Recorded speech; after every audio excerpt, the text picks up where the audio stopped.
என்னை யான் அறிய வேண்ட நீயே என் குருவாய் வந்தாய் இறைவா.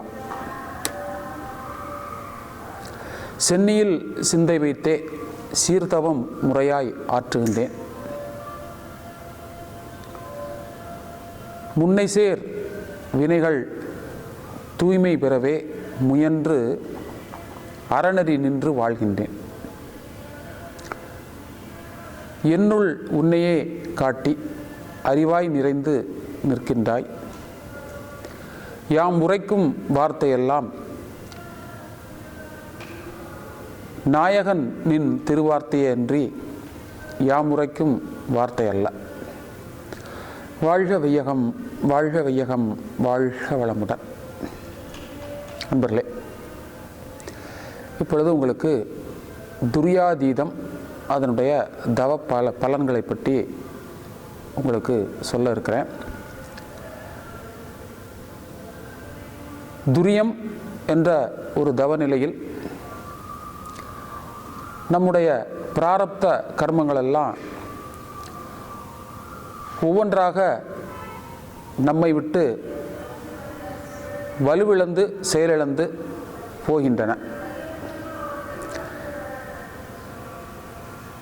நாம் செய்த வினைகளெல்லாம் கழிப்பதற்கு அந்த துரிய தவம் என்ற ஒரு நிலை நமக்கு பேருதவியாக இருக்கிறது. அதையும் கடந்து துரியாதீதம் என்ற ஒரு நிலைக்கு அருட்தந்தை வேதாத்ரி மகர்ஷி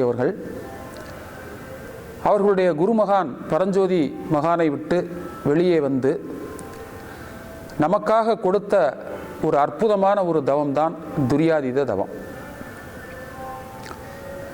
அப்போ துரியாதீத தவம் அப்படின்னு சொல்லும் பொழுது அங்கே என்ன நடக்கிறது அப்படின்னு சொன்னால், இந்த துரியமும் கடந்த ஒரு நிலைக்கு நம்மை அழைத்து செல்லக்கூடிய ஒரு நிலையே துரியாதீத தவம். அதை சித்தர்கள் பாடலில் கூட சொல்லுகின்றார்கள். விந்துவும் நாதமும் மேருவில் ஓங்கிட சந்தியில் ஆன சமாதியும் கூடிடும், ஆதியும் அந்தமும் இல்லாத அறிவின் அரும்பொருள் சுந்தரச் சோதியும் தோன்றிடும் தானே அப்படின்னு சொல்லி அந்த துரியம் கடந்த ஒரு நிலையில் நமக்கு அதை விளக்க முற்படுறாங்க. அப்போ துரியாதீத தவம் என்பது இந்த உடலையும் கடந்து அதற்கு மேல் இருக்கக்கூடிய இரண்டு சக்கரங்களாகிய சக்திகளம் சிவகளம் என்ற ஒரு நிலையை நோக்கி நாம் செல்லக்கூடிய ஒரு நிலை. அந்த நிலையிலே நம்மளுடைய மனதினுடைய அலைச்சுழல் ஒரு 8 4 வரைக்கும், அதற்கு அப்பால் 3 1 வரைக்கும் அந்த துரியாதீதத்தில் செல்லக்கூடிய ஒரு நிலை. நம்முடைய மனதினுடைய அலைச்சுழல் 14க்கு கீழே 13 அந்த 1 வரைக்கும் குறையுமானால் அந்த அலைச்சுழல் தான் அந்த இறையினுடைய தன்மைகளை எல்லாம் வெளிப்படுத்தக்கூடிய ஒரு அலைச்சுழல். அது ஆல்பாவாக இருந்தாலும் தீட்டாவாக இருந்தாலும் டெல்டாவாக இருந்தாலும் அந்த இறையினுடைய அனைத்து இயக்கங்கள் கூறுகளை பற்றியெல்லாம் அறிந்து கொள்ளக்கூடிய ஒரு நிலைதான் அந்த நிலை, சக்திகளம் சிவகளம் என்ற நிலை. இந்த நிலையில் நின்று நாம் தவம் ஆற்றும் பொழுது அந்த இறைநிலையோடு இறைநிலையாகவே நாம் தன்மையில் மாற்றம் பெறுவதனால் நம் தன்மை என்று சொல்லக்கூடிய சஞ்சித கர்மம், பிராரத்த கர்மம், 2 கர்ம வினைகளுமே அந்த இறைநிலையினுடைய சுழற்சி வேகத்திலே தூசு தூசாக போய்விடும். இதை ஆண்டாள் பெருமாட்டி கூட அவர்களுடைய பாசுரத்திலே சொல்லுகின்றார்கள். போய பிழையும் புகு தருவனவும் தீயினில் தூசாகும் செப்பேலோர் எம்பாவா என்று. அதுபோல இந்த 2 வினைகளும் எங்கே கழிவது என்று சொன்னால் அந்த நிலையில், துரியாதீத நிலையில் இந்த 2 வினைகளும் நம்மை விட்டு முழுமையாக கழிந்துவிடும். அப்படி கழிகின்ற ஒரு நிலைதான் துரியாதீத நிலை. அதுவே அந்த சக்திகளம் சிவகளம் என்ற ஒரு நிலையில். அப்போ இந்த சக்திகளம் சிவகளம் அப்படிங்கிற ஒரு நிலையில் இந்த வினைகளையெல்லாம் போய் அந்த சுத்தவெளி என்று சொல்லக்கூடிய சக்திகளம் என்று சொல்லக்கூடிய நிலையிலே நாம் அங்கு நின்று உறைந்து உறைந்து அந்நிலையில் பழகிக்கொள்ள உலக இன்பங்களில் அளவு கிட்டும் கரைந்து போம் தன்முனைப்பு காணும் தெய்வம் அப்படின்னு சொல்லி சாமிஜி சொல்லியிருக்காங்க. அப்போ கரைந்து போம் தன்முனைப்பு அப்படின்னு சொன்னால் தன்முனைப்பே எதன் காரணமாக வருகிறது என்று சொன்னால் இந்த 2 கர்ம வினைகளின் காரணமாகத்தான் வருது. அப்போ இந்த 2 கர்ம வினைகளும் நமக்கு யார் கொடுத்தது அப்படின்னு சொல்லி பார்த்தீங்க அப்படின்னா நம்மளுடைய முன்னோர்கள் கொடுத்தது, இன்னொன்று நாம் செய்தது. அப்போ முன்னோர்கள் என்று சொல்லும்போது பல கோடி வருடங்களுக்கு முன்னாக இருக்கக்கூடிய விலங்கின பதிவிலிருந்து நேற்று வரை நான் செய்த பதிவுகள் அனைத்தும் ஒட்டு மொத்தமாக என்னுடைய கருமையத்திலே இருக்கிறது. அதில் இருக்கக்கூடிய அத்தனை பதிவுகளையும் நான் துரியாயுத தவத்திலே சென்று அங்கு கரைத்து விட்டு திரும்ப இந்த உடலுக்குள் நான் வருகிறேன் என்று சொல்லும் பொழுது அருட்தந்தை வேதாத்ரி மகர்ஷி இது ரொம்ப அழகான ஒரு உதாரணத்தினால சொல்லுவாங்க. அது என்ன அப்படின்னு சொன்னால், இப்போ கடல் நீர் அப்படின்றது தான் மழையாக ஆவியாக போய் மழையாக இந்த நில உலகில் பொழிந்து கொண்டிருக்கிறது. அது அங்கங்கே விழுகின்ற இடத்திற்கு தகுந்தவாறு பெயர் மாற்றம் பெறுகிறது. மழை நீர், கடல் நீர் என்ற ஒன்று தான் என்னென்ன பெயர் மாற்றம் பெறுகிறது. அணையிலே அது கட்டி நின்றால் அது அணை நீர் என்று சொல்லுகின்றோம், நதியிலே ஓடினால் நதி நீர் என்று சொல்கிறோம், ஆற்றில் ஓடினால் ஆற்று நீர் என்று சொல்கிறோம், குளம்னா குளம், குட்டை, இப்படி எல்லாம் பெயர் மாற்றம் பெறுது. கடைசியில் அந்த நீர் சாக்கடையிலும் விழுது, அது சாக்கடை நீர் என்று சொல்லுகிறோம். அதுபோல நாம் வந்த பாதை என்னமோ அந்த சுத்தவெளி என்ற ஒரு தன்மையிலிருந்து தான் பயணப்பட்டு வந்திருக்கிறோம். வந்த பாதையில் இது மாதிரி சாக்கடையிலும் அந்த சுத்தவெளியினுடைய தன்மை சில நேரங்களில் விழுகக்கூடிய ஒரு நிலை வந்து விடுகிறது. அப்போ இந்த சாக்கடை என்று சொல்லக்கூடிய அந்த குவளை நீரை எடுத்து கொண்டு போய் கடல் நீரில் கொண்டு போய் நீங்கள் விட்டீங்க அப்படின்னு சொன்னால், இப்போ அதுக்கு என்ன பேர் அப்படின்னு சொன்னால் அதுக்கு பேர் கடல் நீர் தான். அப்போ அந்த கடல் நீர் அப்படின்னு சொல்கிறதுல சாக்கடை நீர் கலந்தாலும் அதுக்கு பேர் கடல் நீர் தான் என்று சொல்லப்போகுது. திரும்ப அது தூய நீராகத்தான் தன்மாற்றம் அடைந்து திரும்பவும் இந்த நிலத்துக்கு பயனுடையதாக வரப்போகிறது. அதுபோல நம்மளுடைய கர்மங்கள் என்னதான் நம்மிடம் இருந்தாலும் இந்த துரியாயுத தவத்திலே நீங்கள் அங்கே கொண்டு போய் அத்தனையும் நீங்கள் அதை கரைத்து விடலாம் என்பதுதான் நிதர்சனமான உண்மை. இதை கொஞ்சம் பக்தியோடு இணைத்து நாம் கொஞ்சம் சிந்திப்போமே ஆனால், பக்தியில் என்ன செய்கிறோம் அப்படின்னு சொன்னால், ஒரு வருஷத்துக்கு ஒரு தடவை நம்மளுடைய மூதாதையர்களுக்கு பித்திருக்கள் அப்படின்னு சொல்லி அவர்களுக்கெல்லாம் சில சாங்கித்தியம் சடங்குகள் நாம் செய்கின்றோம்.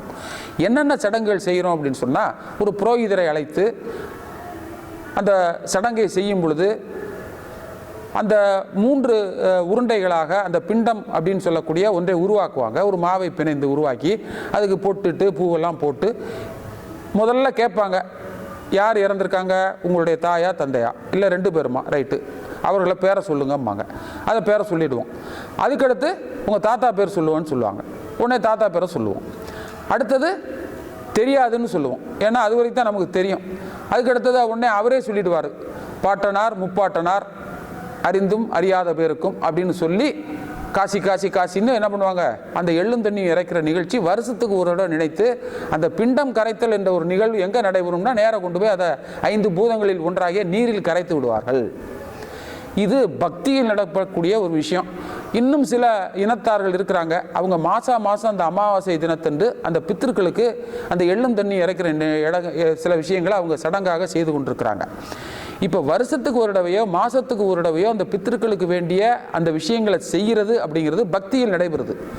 ஆனால் அருட்தந்தை வேதாத்ரி மகர்ஷி அவர்கள் கொடுத்த அந்த துரியாதீதம் என்பது, நீங்கள் தினந்தோறும் இந்த துரியாதீத தவத்தை ஆற்றினீர்கள் என்று சொன்னால், இந்த சஞ்சித கர்மமாக அந்த பித்திருக்களினுடைய அத்தனை பதிவுகளையும் நீங்கள் எங்கே கொண்டு போய் கரைக்கிறீர்கள் என்று சொன்னால், இந்த சுத்தவெளி என்ற அந்த இறைநிலையோடு நீங்கள் கொண்டு போய் டைரக்டாக கொண்டு போய் அந்த இடத்துல நீங்கள் அதை கரைத்து விட்டு உங்களுடைய சஞ்சித கர்மத்தை எல்லாம் தொலைத்து விட்டு வரக்கூடிய நிகழ்வு தினந்தோறும் நடைபெற்று கொண்டே இருக்கிறது என்பதுதான் நிதர்சனமான உண்மை.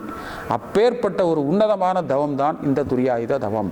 அப்போ துரியாயுத தவம் அப்படின்னு ஒன்றை நீங்கள் செய்யும் பொழுது உங்களுடைய பூர்வ கர்வ ஜென்ம வினைகளெல்லாம் உங்களிடமிருந்து அவ்வளவும் உங்களை விட்டு தொலைந்து போகக்கூடிய ஒரு நிலைதான் இந்த துரியாயுத தவத்தினுடைய முக்கியமான அம்சம் என்று பார்க்கப்படுகிறது.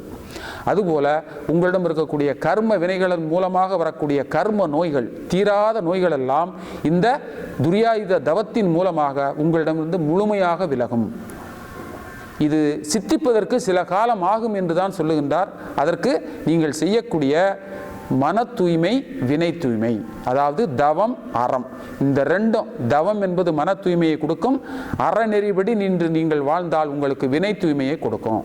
அப்படி ரெண்டையும் நீங்கள் தூய்மை செய்து வர வர வர வர வர இந்த துரியாயுத தவம் உங்களுக்கு முழுமையாக சித்திக்கும். இதைத்தான் அருட்தந்தை வேதாத்ரி மகர்ஷி அவர்கள் நமக்கு முழுமையாக அந்த பாடலில் கூட கொடுக்குறாங்க. இறைநிலையோடு எண்ணத்தை கலக்கவிட்டு ஏற்படும் ஓர் அமைதியிலே விழிப்பாய் நிற்க, நித்தம் நித்தம் இந்த உடலில் உயிர் தங்கும் மட்டும் உறைந்து உறைந்து அந்நிலையில் பழகிக்கொள்ள உலக இன்பங்களில் அளவு கிட்டும். கரை நீங்கி அறிவு மெய்ப்பொருளாய் விளங்கும். கரைந்துவோம் தன்முனைப்பு காணும் தெய்வம். இறுதியில் நாம் காணுவது அந்த தெய்வமாய் நாம் காட்சியாக கண்டுவிடலாம் என்பது இந்த துரியாயுத தவத்தினுடைய முக்கியமான ஒரு கவியாக அருட்தந்தை வேதாத்ரி மகர்ஷி அவர்கள் நமக்கு அருளி இருக்கிறார்கள்.